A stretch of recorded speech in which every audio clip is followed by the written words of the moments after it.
Hello student. मैं हूं नितेश और आपका स्वागत है एनके लाइफ साइंस चैनल पर।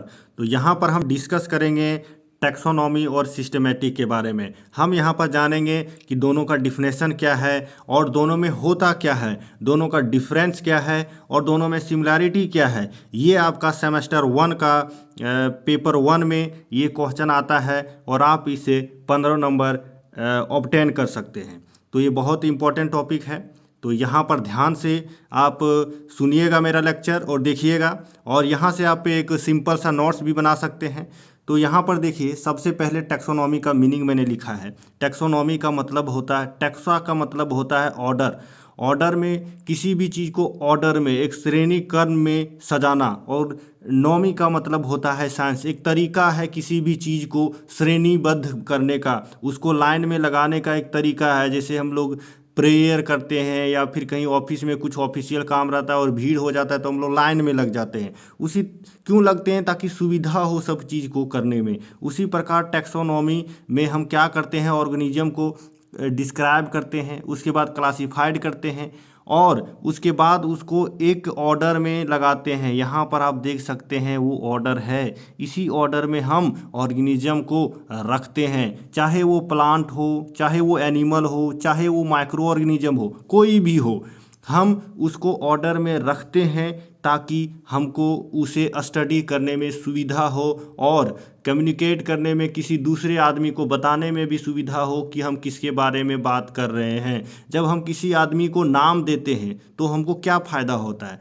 हम उसको आराम से बुला सकते हैं, कहीं पर हम उसको एड्रेस कर सकते हैं, कहीं पर उसको आइडेंटिफाई कर सकते हैं। बिना नाम का आदमी को आप कैसे जिक्र करोगे कहीं बात करने के लिए, या फिर उसको कैसे आइडेंटिफाई करोगे? बहुत दिक्कत होगा। इसीलिए नोमेनक्लेचर ज़रूरी होता है, और नोमेनक्लेचर हो या फिर उसका आइडेंटिफिकेशन हो, उसको डिस्क्राइब करना है, उसके कैरेक्टर के बारे में बताना है, वो सब कुछ होता है टैक्सोनॉमी में। ठीक है, तो यहाँ पर मैंने फिर से लिखा है, ये एक फील्ड है साइंस का जो क्या करता है, लिविंग थिंग्स को डिस्क्राइब करता है, चाहे वो प्लांट हो, एनिमल हो या माइक्रो ऑर्गेनिज्म हो, उसको डिस्क्राइब करता है, फिर उसको आइडेंटिफाई करता है और फिर उसको एक नाम देता है। बायनोमियल नोमेनक्लेचर के द्वारा उसको नाम दिया जाता है और फिर उसका क्लासिफिकेशन किया जाता है इस टैक्सोनॉमिक हायरार्की में। यहाँ पर सबसे ऊपर होता है डोमेन। ये लाइफ को इग्नोर कीजिए, लाइफ टैक्सोनॉमिक हायरार्की में नहीं आता है, वो यहाँ पर बस दिया गया है।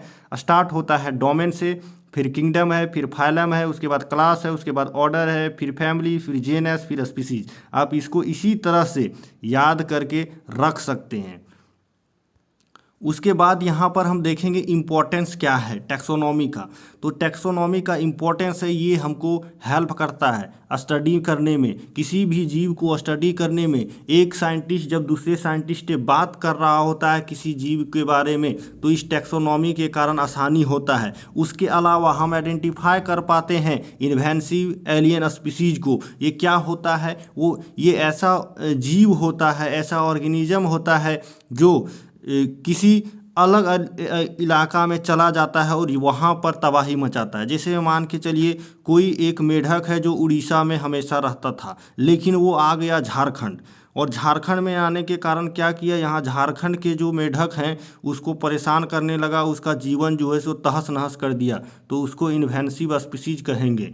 ठीक है, यहाँ एलियन का इन्वेंसिव एलियन स्पीसीज कहेंगे। एलियन का मतलब वो सौर मंडल के बाहर में अंतरिक्ष में रहने वाला एलियन नहीं। एलियन का मतलब होता है फॉरेन, दूसरे जगह से आया हुआ, जो नेटिव नहीं है।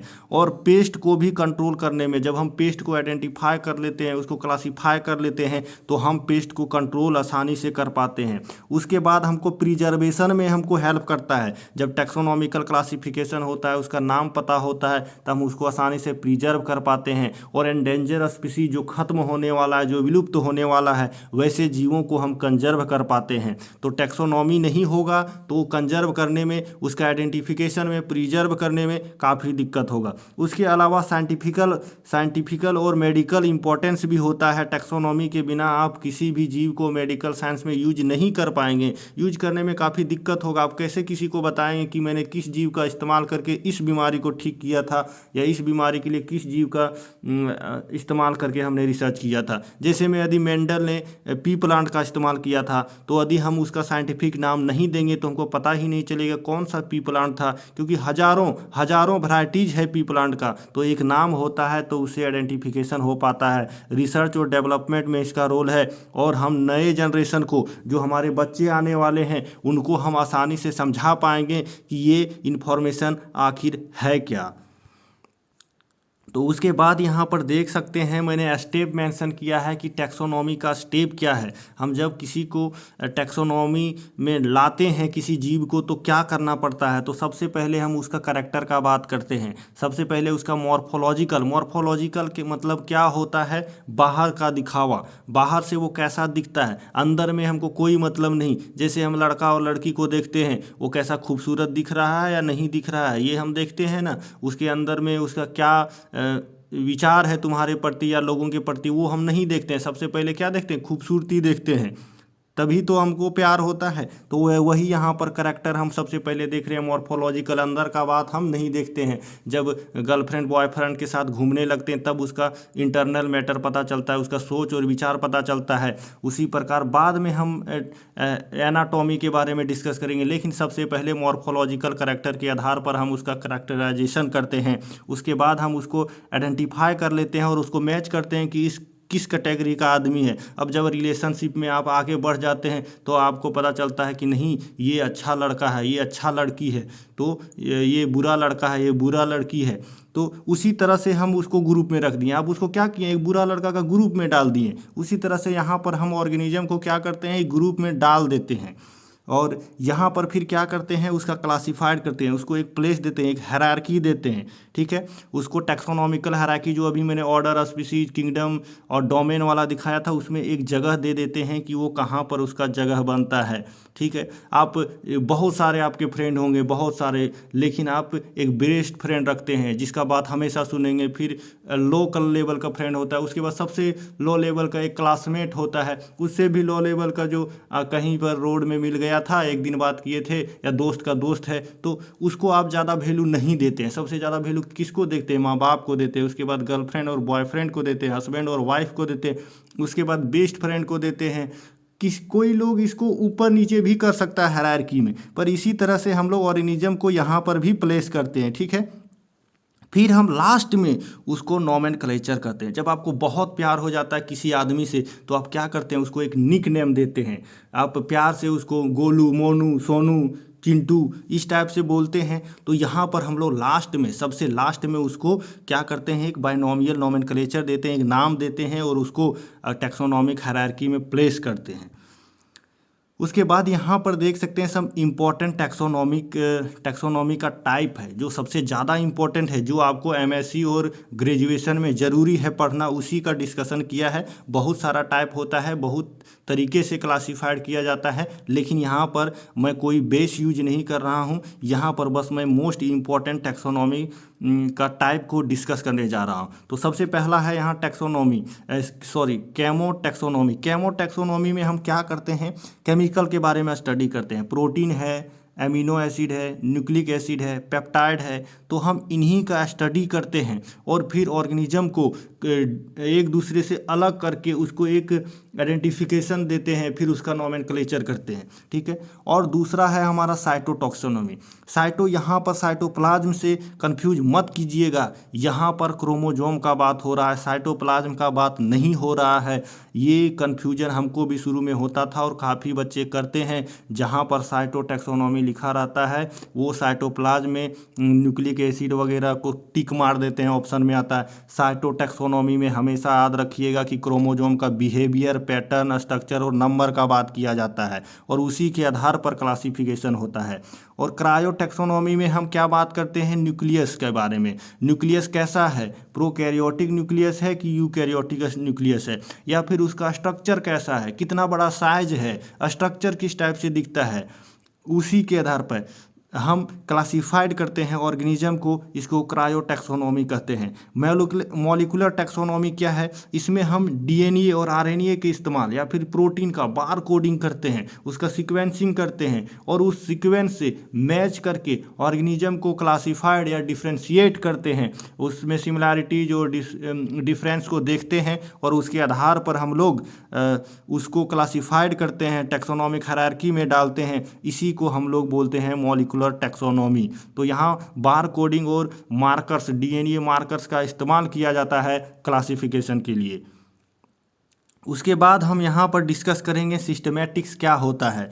सिस्टमैटिक एक तरीका है क्लासिफिकेशन का। जिस तरह से टैक्सोनॉमी में हम आइडेंटिफिकेशन करते हैं, नोमेनक्लेचर करते हैं, क्लासिफिकेशन करते हैं, सारा का सारा काम सिस्टमैटिक में भी होता है। सारा काम सिस्टमैटिक में होता है। तो टैक्सोनॉमी और सिस्टमैटिक में अंतर क्या है? अंतर सिर्फ इतना है कि सिस्टमैटिक में हम इवोल्यूशन शब्द का इस्तेमाल करते हैं, यहाँ पर इवोल्यूशनरी रिलेशनशिप को देखते हैं, जबकि टैक्सोनॉमी में कोई भी इवोल्यूशनरी रिलेशनशिप नहीं देखा जाता है। ठीक है, यहाँ पर आप कह सकते हैं कि उतना ही अंतर है जितना लिव इन रिलेशनशिप और शादी के बाद में अंतर है। क्या अंतर है? कुछ नहीं अंतर है, सब कुछ वही हो रहा है जो शादी के बाद हो रहा है और लिव इन रिलेशनशिप में भी वही हो रहा है। सिर्फ एक अंतर है कि यहाँ पर आपको फैमिली का सपोर्ट मिल रहा है, सोसाइटी का सपोर्ट मिल रहा है क्योंकि आपने शादी कर लिया है, लेकिन लिव इन रिलेशनशिप में आपको सोसाइटी और फैमिली का सपोर्ट नहीं मिल रहा है। बस इतना ही अंतर है। ठीक उसी प्रकार यहाँ पर टैक्सोनॉमी और सिस्टमैटिक में एक ही अंतर है। क्या अंतर है? वो है इवोल्यूशनरी रिलेशनशिप का। यहाँ पर हम सिस्टमैटिक में एक्स्ट्रा बात करते हैं ऑर्गेनिज्म के बीच में इवोल्यूशनरी रिलेशनशिप का। बाकी सारा चीज़ क्लासिफिकेशन, आइडेंटिफिकेशन, नोमेनक्लेचर सब का सब सिस्टमैटिक और टैक्सोनॉमी दोनों में होगा। तो यहाँ पर एक तरीके से आप कह सकते हैं कि टैक्सोनॉमी सिस्टमैटिक का एक ब्रांच है। ठीक है, सिस्टमैटिक बड़ा है और टैक्सोनॉमी छोटा है। इससे आपका ऑब्जेक्टिव क्वेश्चन काफ़ी आता है, CSR नेट में आता है, ग्रेजुएशन में आता है, MSc में आता है। तो इस बात को ध्यान रखिएगा कि सिस्टमैटिक में इवोल्यूशन का बात किया जाता है, टैक्सोनॉमी में नहीं किया जाता है। उसके बाद यहाँ पर आप क्लियरली देख सकते हैं कि सिस्टमैटिक और टैक्सोनॉमी में क्या अंतर है। जब हम टैक्सोनॉमी का बात करते हैं तो हम यहीं तक का बात करते हैं। ठीक है, domain, kingdom, phylum, class, order, family, genus और स्पीसीज। यहाँ पर हम सबसे पहले आइडेंटिफाई करते हैं करैक्टर, उसको उसका करैक्टर देखते हैं, फिर उसको नोमेनक्लेचर करते हैं और उसको इसी हायरार्की में, टैक्सोनॉमिक हायरार्की में प्लेस कर देते हैं। लेकिन जब हम सिस्टमैटिक का बात करते हैं तो यहाँ पर देखिए, यहाँ पर टैक्सोनॉमिक हायरार्की है, लेकिन उसके अलावा हम देखते हैं और चीज़ों को और देखते हैं वो एक दूसरे से कैसे रिलेटेड है, उसका इवोल्यूशन किस जीव से हुआ है, कहाँ से वो इवॉल्व होकर आया है। जब ये सब बात करते हैं तो हम सिस्टमैटिक्स का बात करते हैं। तो मैं समझता हूँ कि आपका डाउट क्लियर होगा, और कोई भी डाउट है तो कमेंट में बताइए, मैं सारा डाउट क्लियर करने के लिए तैयार हूँ। यहाँ पर हम इसमें सिमिलैरिटीज़ भी देखेंगे कि टैक्सोनॉमी और सिस्टमैटिक में क्या सिमिलैरिटीज़ है। तो यहाँ पर मैंने बताया कि दोनों सेम ही, ऑलमोस्ट सेम ही है, सिर्फ इवोल्यूशन का डिफरेंस है। यहाँ पर देखिए डाइवर्सिफिकेशन, रिलेशनशिप का बारे में दोनों में स्टडी किया जाता है। ठीक है, और यहाँ पर करैक्टर का इन्वॉल्वमेंट, ऑर्गेनिज्म में क्या करैक्टर, उसका बिहेवियर कैसा है, वो कैसा खाता है, वो कैसा चलता है, उसका डीएनए कैसा है, सब चीज़ दोनों में स्टडी किया जाता है और दोनों में उसी के आधार पर उसको नोमेनक्लेचर किया जाता है। दोनों में मॉर्फोलॉजिकल बिहेवियर देखा जाता है, उसका जेनेटिक्स और बायोकेमिकल ऑब्जर्वेशन किया जाता है। उसके बाद हम यहाँ डिफरेंस बात करेंगे। वही मेन डिफरेंस वही है जो मैंने बताया कि इवोल्यूशनरी रिलेशनशिप का बात हम करते हैं टैक्सोनॉमी, ये सिस्टमैटिक में, जबकि टैक्सोनॉमी में हम ऐसा नहीं करते हैं। टैक्सोनॉमी में ये टैक्सोनॉमी का कॉलम है और ये सिस्टमैटिक का कॉलम है। ठीक है, तो यहाँ पर भी क्लासिफाइड करते हैं जीव को, यहाँ पर भी क्लासिफाइड करते हैं जीव को, लेकिन यहाँ पर सिस्टमैटिक में इवोल्यूशनरी रिलेशनशिप का भी बात करते हैं, लेकिन टैक्सोनॉमी में हम इवोल्यूशनरी रिलेशनशिप का, ऑर्गेनिज्म का हिस्ट्री का बात हम करते ही नहीं हैं और सिस्टमैटिक में उसका हिस्ट्री का बात करते हैं। ठीक है, और टैक्सोनॉमी में यदि फर्दर स्टडी हुआ है तो उसका हम नाम चेंज कर देते हैं। यदि नया डिस्कवरी हुआ है किसी स्पीसीज के बारे में तो हम उसका नाम बाद में चेंज कर देते हैं। लेकिन सिस्टमेटिक में ऐसा नहीं होता है। सिस्टमेटिक में यदि मंकी से एनिमल इवॉल्व हुआ है तो वही फैक्ट हमेशा के लिए चलेगा। बाद में ऐसा नहीं हो जाएगा कि कुत्ता से इवॉल्व होकर ह्यूमन बना है, ऐसा कभी नहीं होगा। तो ये है, और यहाँ पर मैं इस लेक्चर को ख़त्म करना चाहूँगा। प्लीज़ कमेंट कीजिएगा, दोस्तों के साथ शेयर कीजिएगा, लाइक कीजिएगा और चैनल को सब्सक्राइब कीजिएगा। Thank you. Signing off.